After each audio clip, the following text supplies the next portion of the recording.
Hey everyone, the name's Sam, hope you're all doing well, and welcome to part 3 of the FNaF lore guide called The Evolution of the Five Nights at Freddy's story. In this series, I cover how the FNaF story evolved and expanded after every new entry is released. Like I said, this is part 3 of the series, so if you haven't, please go watch part 1 and 2. In this video, I will cover Five Nights at Freddy's 3, and how it continued the FNaF timeline, and how it expanded the lore. Like last time, I'm gonna cut this video into 4 sections. The base game story, where I cover the plot of the game. Easter eggs, where I list out all the Easter eggs and explain how some are important to the lore. Speculation, where I try to speculate and answer questions the game gives to us. And lastly, the timeline. It's where I put all the pieces we have into one coherent timeline of events. Now, let's not waste any more time, and let's begin. Five Nights at Freddy's 3 takes place 30 years after the closure of Freddy Fazbear's Pizza, aka the FNaF 1 location. And since we know the location closes in 1993, the year this game takes place in is 2023. Wait. No. Wait. What? We start the game with a newspaper article that tells us that a horror attraction is coming soon, called Fazbear's Fright, and it's gonna be based on the rumors and unsolved mysteries from Fazbear's Entertainment's past.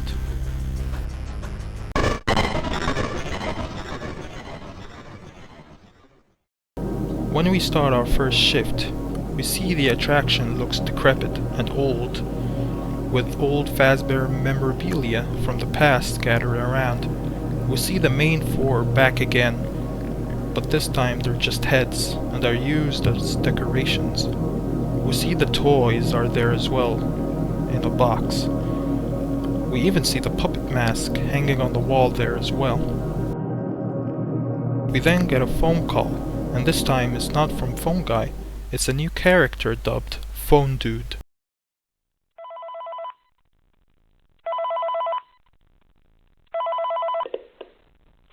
Hey, glad you came back for another night. I promise it'll be a lot more interesting this time. Let's now list out all the important things Phone Dude tells us in the first night. We found some great new relics over the weekend, and we're out tracking down a new lead right now. So, let me just update you real quick, then you can get to work. Like, the attraction opens in like a week, so we have to make sure everything works and nothing catches on fire. Our character worked here for a while. The attraction is set to open in a week. Now let me tell you about what's new. We found another set of drawings, always nice, and a foxy head, which we think could be authentic. Then again, it might just be another crappy cosplay. And we found a desk fan, very old school, metal though. So watch the fingers. Right now the place is basically just, flashing lights and spooky props. I honestly thought we'd have more by now. If we don't have something really cool by next week, then we may have to suit you up in a furry suit and make you walk around saying, boo. But, like I said, we're trying to track down a good lead right now. Some guy who helped design one of the buildings says it was like an extra room that got boarded up, or something like that. So we're going to take a peek and see what we can find. For now, just get comfortable with the new setup. In trying to make the place feel vintage, we may have overdone it a bit. Some of this equipment is barely functional. Yeah, I wasn't joking about the fire. That's a real risk. The most important thing you want to watch for is the ventilation. Look, this place will give you the spooks, man, and if you let that ventilation go offline, then you'll start seeing some crazy stuff, man. Keep that air flowing. Okay, keep an eye on things, and we'll try to have something new for you tomorrow night. Some of the props here might not be real. He tells us that Foxy's head might be authentic or just a crappy cosplay. The owners are tracking a good lead to find more rare Fazbear memorabilia to put in the attraction. They get help from a worker who designed one of the Freddy's location, and he tells us that there was an extra room in there that was boarded up, and they are going to see if they find anything inside. He tells us that the attraction was designed to look vintage, but that resulted in faulty equipment and a high risk of the place burning down. When he ends the phone call, we stay 6 hours with nothing happening.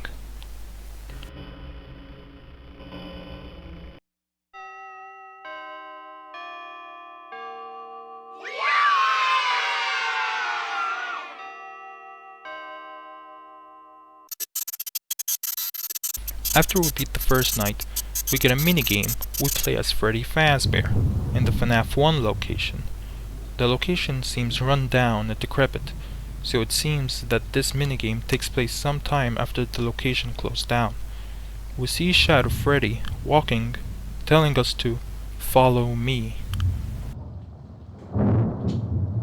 When we do follow him, we get to the bathroom area, and we walk into the room we never saw in the first game.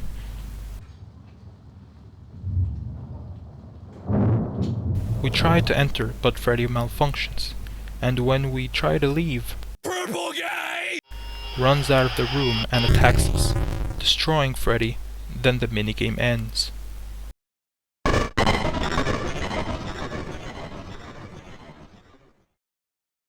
When Phone Dude calls us, he tells us that he found some new awesome discoveries.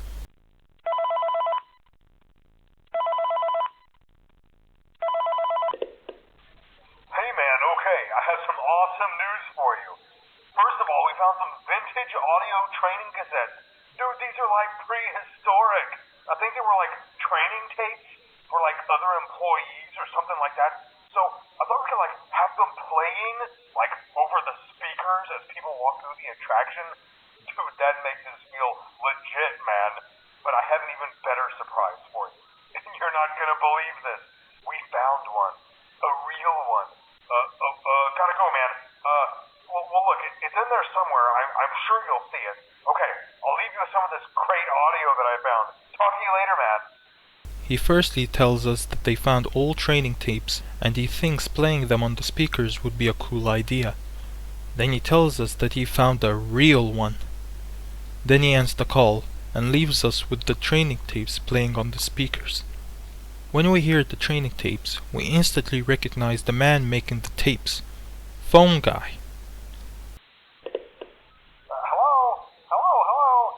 Welcome to your new career as a performer/entertainer for Freddy Fazbear's Pizza. Now, let's analyze what Phone Guy tells us. These tapes will provide you with much needed information on how to handle/climb into/climb out of mascot costumes. Right now we have two specially designed suits that double as both animatronic and suit. So please pay close attention while learning how to operate these suits, as accidents/injuries/death/irreparable and grotesque maimings can occur. He tells us that these tapes are for performers and entertainers for Freddy Fazbear's Pizza, and these tapes will help employees wear the mascot costumes. They have two suits that are specially designed as both animatronic and suits. He warns us on how the suit can cause serious harm if worn incorrectly. First, we will discuss how to operate the mascots when they are in animatronic form. For ease of operation, the animatronics are set to turn and walk towards sound cues. This is an easy and hands-free approach to making sure the animatronics stay where the children are for maximum entertainment/crowd-pleasing value. To change the animatronics to suit mode, insert and turn firmly the hand crank provided by the manufacturer. Turning the crank will recoil and compress the animatronic parts around the sides of the suit, providing room to climb inside. Please make sure the spring locks are fastened tight to ensure the animatronic devices remain fixed. We will cover this in more detail in tomorrow's session. Remember to smile. You are the face of Freddy Fazbear's Pizza. The two suits are moved to the sound of children to entertain. So, these suits walk around during the day, which means these tapes were made long ago. He then describes how the employees can turn the mascots from animatronic mode to suit mode. telling us the mechanisms of the robots, called spring locks, have to be cranked to recoil and compress the animatronic parts around the sides of the suit, leaving room for a performer to climb inside. In our shift, we see the real one Phone Dude brung back with him, a golden rabbit called Springtrap.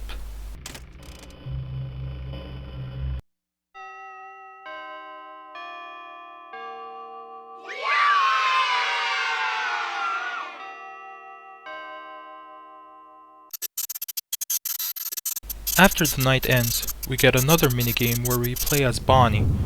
We have to follow Shadow Freddy back to the secret room, where Purple Guy then destroys us.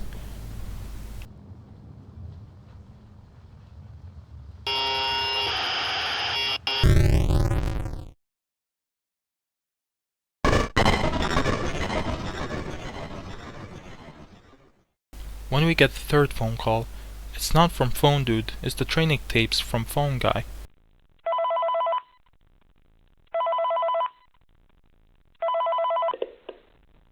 Hello. For today's lesson, we will be continuing our training on proper suit handling techniques. When using an animatronic as a suit, please ensure that the animatronic parts are tightly compressed and fastened by the spring locks located around the inside of the suit. It may take a few moments to position your head and torso between these parts in a manner where you can move and speak. Try not to nudge or press against any of the spring locks inside the suit. Do not touch the spring locks at any time. Do not breathe on the spring locks, as moisture may loosen them and cause them to break loose. In the case that the spring locks come loose while you are wearing a suit, please try to maneuver away from populated areas before bleeding out, as to not ruin the customer experience. As always, if there is ever an emergency, please go to the designated safe room. Every location is built with one extra room that is not included in the digital map layouts programmed into the animatronics or security system. This room is hidden to customers, invisible to animatronics, and is always off camera. As always, remember to smile. You are the face of Freddy Fazbear's Pizza. He tells us how the suit is operated and how to stay safe in them without the spring locks breaking loose. Mainly, nudging or pressing against the spring locks or even breathing on them may cause them to break loose. And if that happens, the animatronic parts will crush the performer's body. And the performer must maneuver away from the populated areas and go to the safe room, so another employee could help the performer get the suit off. He then describes what the safe room is. A safe room is a secret room located in the restaurant and is invisible to the public and not included in the animatronics digital map layout, so they can't enter the room, and does not appear in the cameras.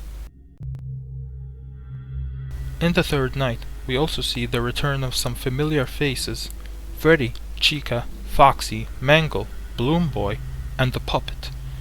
They all look worn down. They also don't seem real, since they can't kill us, and they also look burned.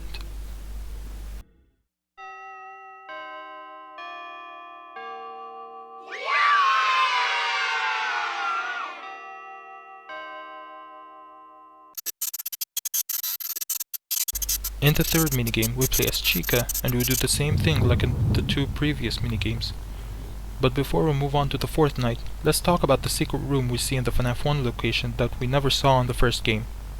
This must be the safe room Phone Guy was telling us about, since they are not supposed to appear in the cameras, which explains why we never saw it in the first game, and it would explain why the animatronics malfunction when they try to enter the room. The safe room is not built on their digital map layout, so, to them, the room is invisible.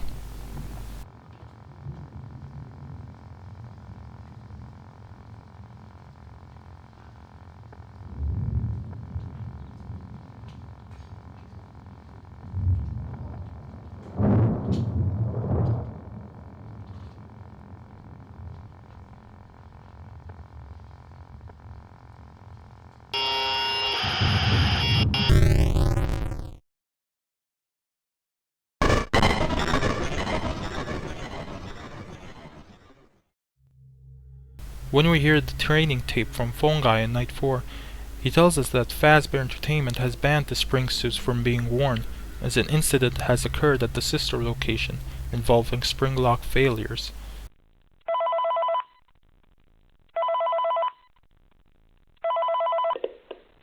Hello. There's been a slight change of company policy concerning use of the suit. Don't. After learning of an unfortunate incident at the sister location involving multiple and simultaneous spring lock failures, the company has deemed the suit temporarily unfit for employees. Safety is top priority at Freddy Fazbear's Pizza, which is why the classic suits are being retired to an appropriate location while being looked at by our technicians. Until replacements arrive, you will be expected to wear the temporary costumes provided to you. Keep in mind that they were found on very short notice, so questions about appropriateness/relevance should be deflected. I repeat, the classic suits are not to be touched, activated, or worn. That being said, we are free of liability. Do as you wish. As always, remember to smile. You are the face of Freddy Fazbear's Pizza. So Fazbear deems the spring suits too dangerous to be worn, and the 2 spring suits at Freddy's will be turned off and retire in a location that are watched by the technicians.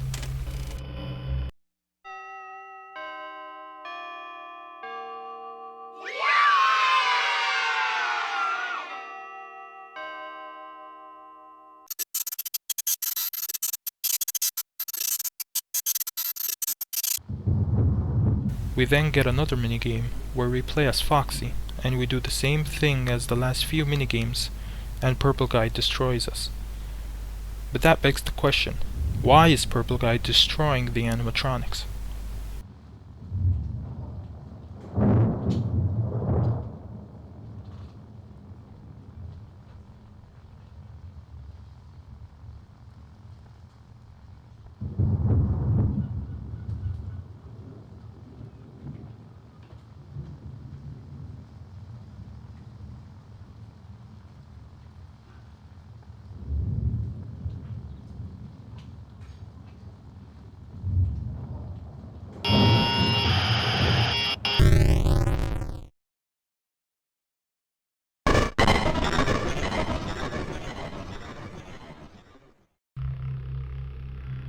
In our last night, Phone Guy's training tapes are played again.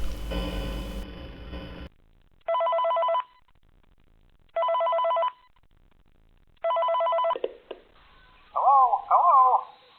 This is just a reminder of company policy concerning the safe room.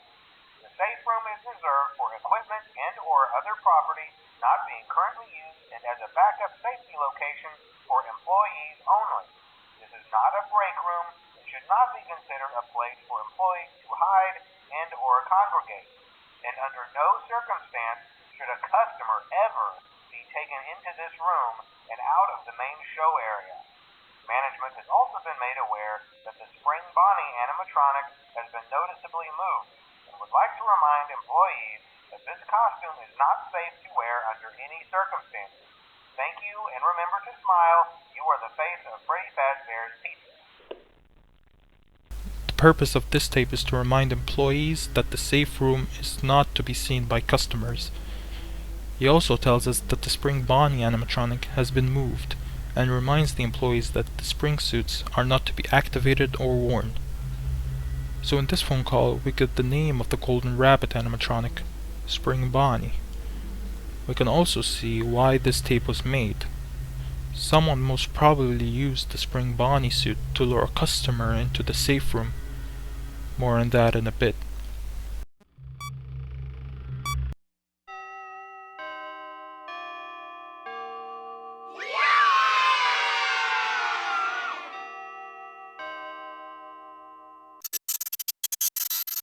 When we start the minigame, we don't play as an animatronic this time. We play as a child spirit, and Shadow Freddy is nowhere to be found.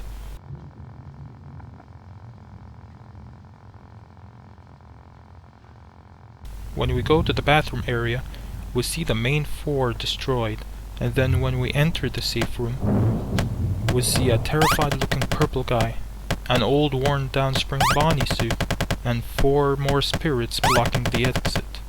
After a bit, he runs to the spring Bonnie suit and wears it to try and trick the spirits like in FNaF 2, when we wore the mask to trick the animatronics.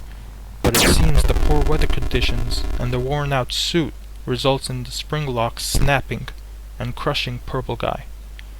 The spirits fade away, and without anyone there to help Purple Guy get out of the suit, he dies. For only a while. After the minigame, we get a screen with 5 glowing heads of the Fazbear Band, and a text above them that says, "Bad Ending," signifying that the 5 spirits aren't freed.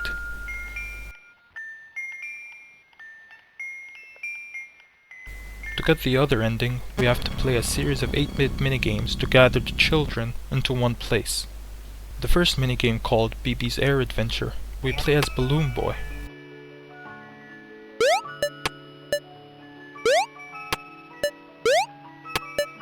And our objective is to collect all the balloons, so we can progress through the second minigame.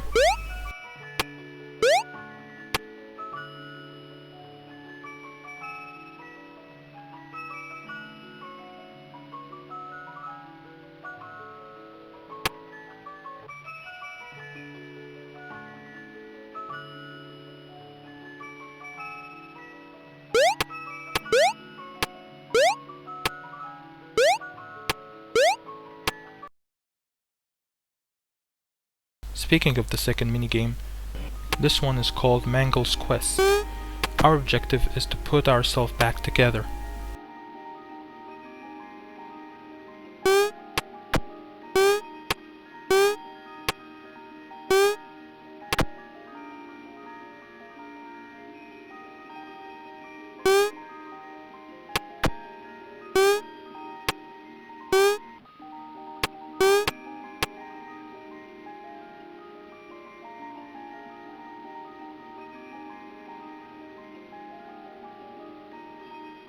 And because we collected the balloons from the last minigame, we hop over them to find the cake.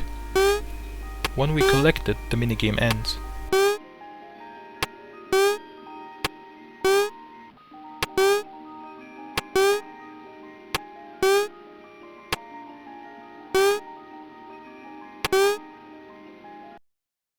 Then we have to go back to BB's Air Adventure to give one of the cakes Mangle collected to a child spirit.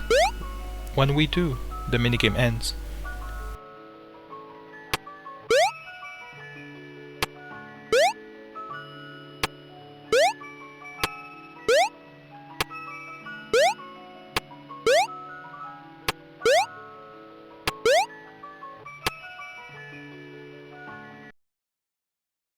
We now have the Freddy child at the party. 3 more to go. To access the third minigame, we have to collect 4 shadow cupcakes that appear on the cameras. When we do, we enter a minigame called Chica's Party, where we play as Toy Chica, and we have to give cake to another child spirit. This time is the Chica child. Then the minigame ends. On night 4, we have to type in 395248 on the office wall tiles to access the 4th minigame, called Stage 01, where we play as Golden Freddy, and we see our counterpart Spring Bonnie, and 3 children cheering.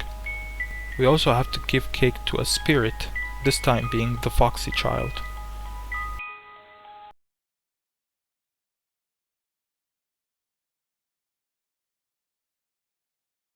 The last child we have to bring to the party is the Bonnie child, and we get him by playing a minigame that is accessed by clicking on a Shadow Bonnie figure on the desk. In this minigame, we play as Shadow Bonnie, and we have to glitch our way through all the minigames to reach the child. When we do, the minigame ends.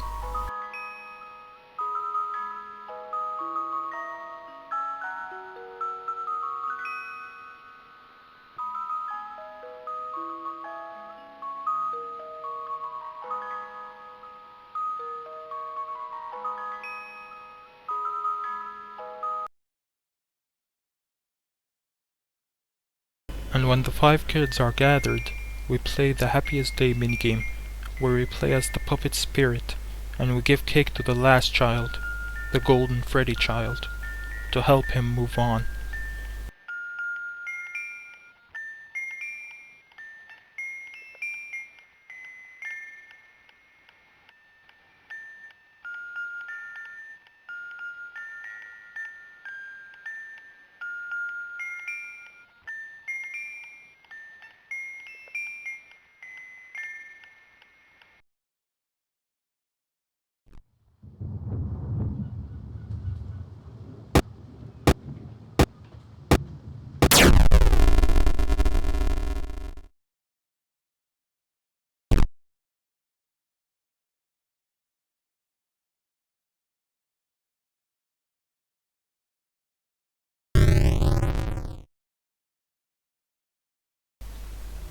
After we beat the 5th night, we get a screen called The End, with the 5 masks not glowing anymore, signifying that the spirits of the 6 kids that died many years ago are now freed.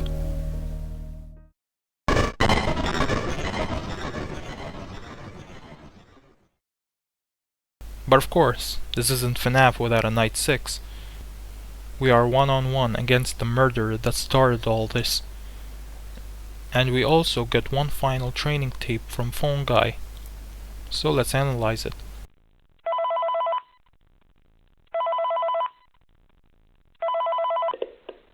Hello. This is just to inform all employees that due to budget restrictions, the previously mentioned safe rooms are being sealed at most locations, including this one.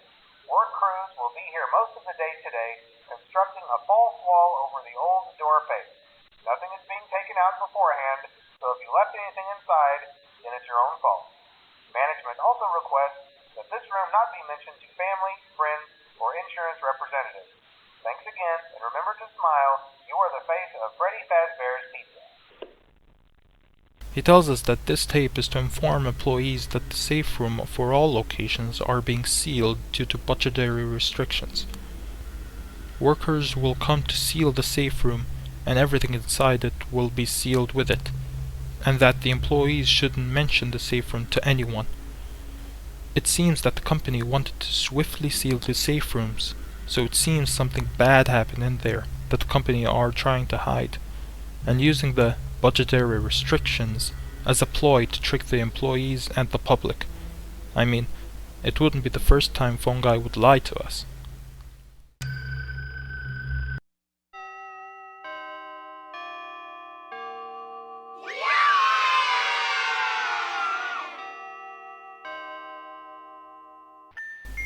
After the night ends, we get a newspaper article stating that Fazbear's Fright has burned down due to faulty wiring. Or was it something else? The newspaper also tells us that everything that survived the fire will be auctioned off. And if we bright up the screen, we see that Springtrap survived the fire. He always comes back.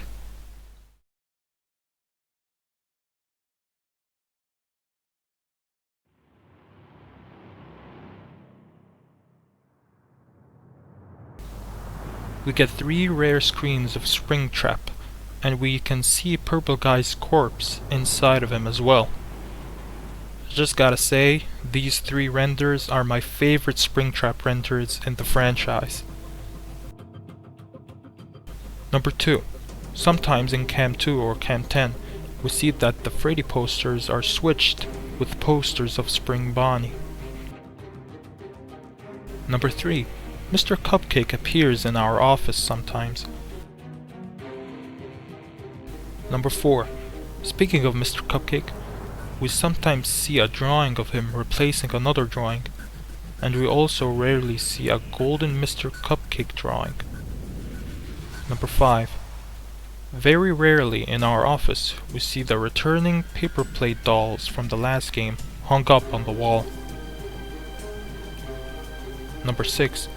When we turn to our left, we see Shadow Freddy slumped next to us, not moving. And we know it's Shadow Freddy since the game calls it that. Number 7. And lastly, before Phantom Puppet blocks our view, we see another puppet on the cameras, looking more as he did in the previous game.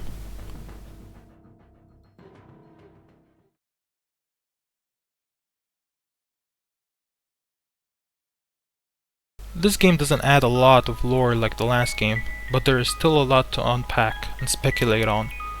Let's firstly talk about Springtrap, aka Spring Bonnie. We can easily deduce that Spring Bonnie is one of the two spring suits from Freddy's, mentioned by Phone Guy, and the other spring suit is Golden Freddy. But the question is, was Freddy's the first location to use these characters?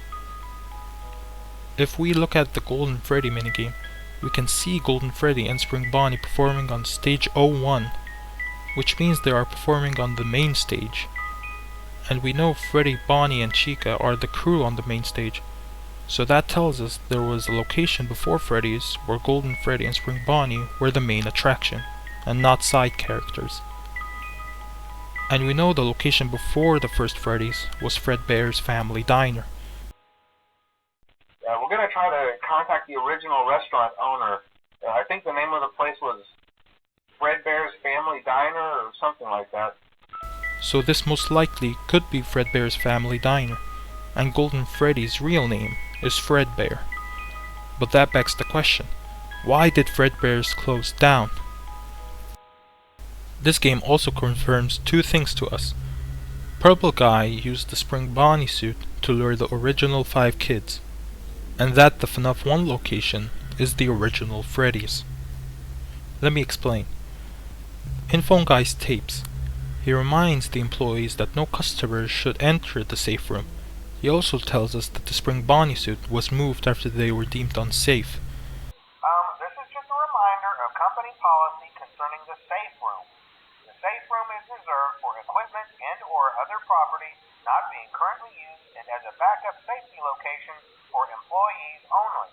This is not a break room and should not be considered a place for employees to hide and or congregate. And under no circumstance should a customer ever be taken into this room and out of the main show area. Management has also been made aware that the Spring Bonnie animatronic has been noticeably moved. So it seems in one day, someone used the Spring Bonnie suit, and the customer went inside the safe room.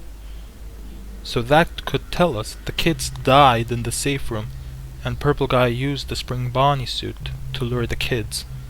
And when the safe room is sealed, the Spring Bonnie suit was sealed with it, possibly to hide what really happened in there from the public. Speaking of the safe room, let me explain why the original Freddy's and the FNaF 1 location are the same. In Night 6, Phone Guy tells us that the safe room at the original Freddy's will be sealed and will not be used again. Hello. This is just to inform all employees that due to budget restrictions, the previously mentioned safe rooms are being sealed at most locations, including this one. That's why the location after it, the FNaF 2 location, doesn't have a safe room. But then we see in the FNaF 3 minigames that the FNaF 1 location has a safe room. So if the FNaF 1 location is a newer location, it wouldn't make sense that there would be a safe room that also has the original Spring Bonnie suit there as well. So the most likely explanation would be the FNaF 1 location is the original Freddy's, and it's where the original 5 children were murdered and stuffed into the mascot costumes. Now let's talk about the 3 puppets that are in the game. We have the Phantom variation, the one from the previous game, and a mask hanging on the wall. So what's going on here? How are there 3 puppets? Which one is the real one? We can easily rule out the Phantom one, since it and the other Phantoms are not real. And we can also rule out the mask hanging on the wall, since Phone Dude says that some heads are cosplays. And a foxy head, which we think could be authentic.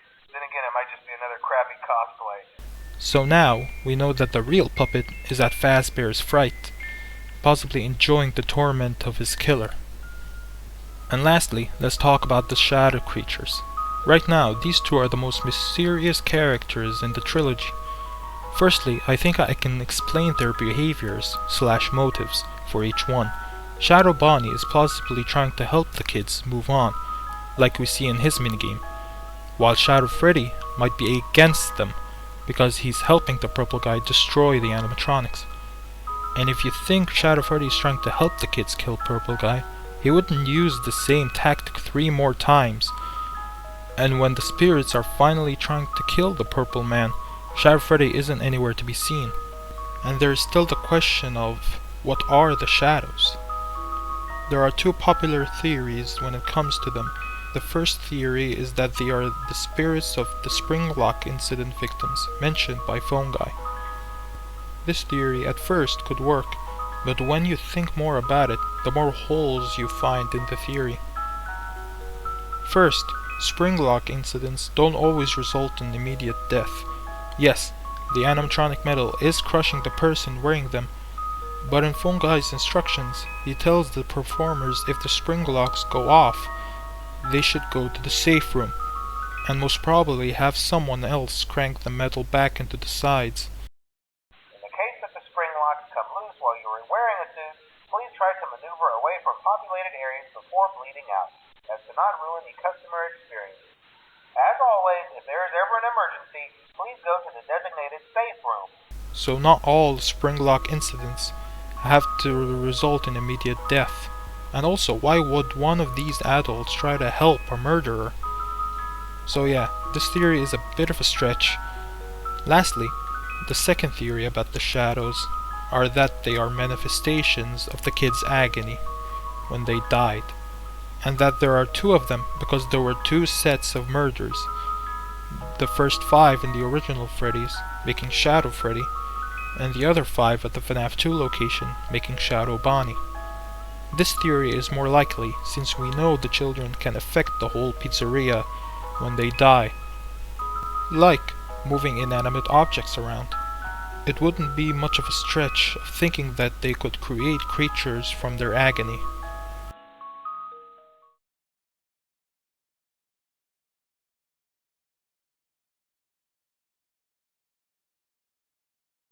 The timeline for this video is basically the same as the last video, but with some tweaks here and there. So let's begin, shall we? In an unknown year, Fredbear's Family Diner opens with characters Fredbear and Spring Bonnie. Then it closes for an unknown reason, and the original owner sells his restaurant to someone else. Again, in an unknown year, Fazbear Entertainment is created and have built their first restaurant called Freddy Fazbear's Pizza, with characters Freddy, Bonnie, Chica, Foxy, the Marionette, and a repurposed Fredbear and Spring Bonnie being used as side characters. But the spring suits get quickly decommissioned after some spring lock incidents happening at the sister location. A kid outside Freddy's gets killed by the Aubergine Man and drives off, resulting into the kid possessing the puppet. On June 26th, Purple Guy uses the Spring Bonnie suit to lure 2 kids to the safe room and kills them, then stuffs them into the mascots. Then he kills 3 more kids and stuffs them into the suits, but unfortunately for him, the security cameras capture him and the police convicts him. But he is set free because the bodies are never found. The company then decided to seal the safe room with Spring Bonnie already inside to hide all evidence. The puppet brings life to the kids inside the 5 mascot costumes. The mascots then start to smell, and Fazbears decide to close down the location due to the bad publicity. Then Fazbear Entertainment opens a new and improved Freddy's in 1987, with new toy animatronics built in with facial recognition to prevent what happened at the last location. Purple Guy becomes the first night guard to work there, and he then uses the Fredbear suit, not Spring Bonnie, since it's sealed in the safe room, to kill 5 more kids. The puppet and Weathered Freddy try to stop him, but Purple Guy is prepared and deactivates Freddy. The 5 new kids possess the toy animatronics. Purple Guy then goes to the day shift, and the toy robots start acting aggressive towards adults during the day. Jeremy Fitzgerald is hired as the new night guard. While in his first week, an investigation has begun at the pizzeria, possibly to find out what happened to the recently missing 5 kids. Purple Guy, afraid to get caught again, leaves the location, and the day shift position is now open. In Jeremy's 6th shift, Fazbears decide to close the restaurant after one final birthday party. and Phone Guy tells Jeremy that he will be the day shift guard, and when the place reopens, he'll be the night guard watchman himself. Fred Smith replaces Jeremy for one night and gets fired. The bite of 87 occurs, and the location closes down.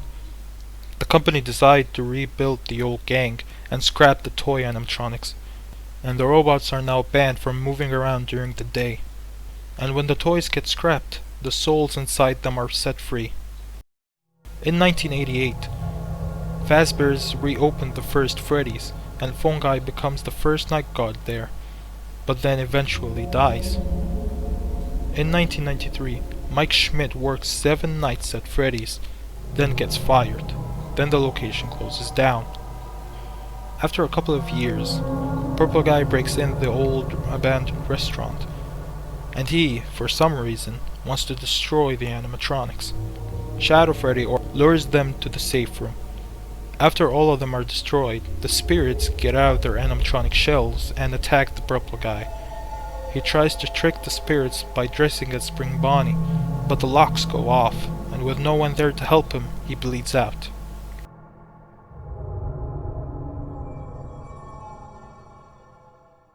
"30 years after the closure of Freddy's, a group of people create a horror attraction called Fazbear's Fright, based around the old stories and unsolved mysteries from the past. They hire a guard to be used as a part of the attraction and as an actual night guard. The guard works at the attraction for a while. Then one day, the owners get in contact with an individual that designed one of the Freddy's locations and tells them about the safe room. The owners then find the rotten Spring Bonnie suit and brings it to the location. The puppet also gets to the location as well. When the Purple Guy reawakens, all his agony and suffering for all those years being trapped in the suit are released and create phantom creatures that distracts the guard so Springtrap can kill him. While the guard is surviving against Springtrap, the puppet is trying to set the souls of the children free, and when their happiest day arrives, the 6 souls that died at Freddy's finally move on. Fazbear's Fright burns down, and we don't know if the guard survived or not, but we do know that Springtrap still lives. And that's part 3. Thank you guys so much for watching. Next video will be about FNaF 4, and it's where the lore becomes a little more complicated. Hope you guys enjoy this. Please like, subscribe, all that jazz. And yeah, see you next time.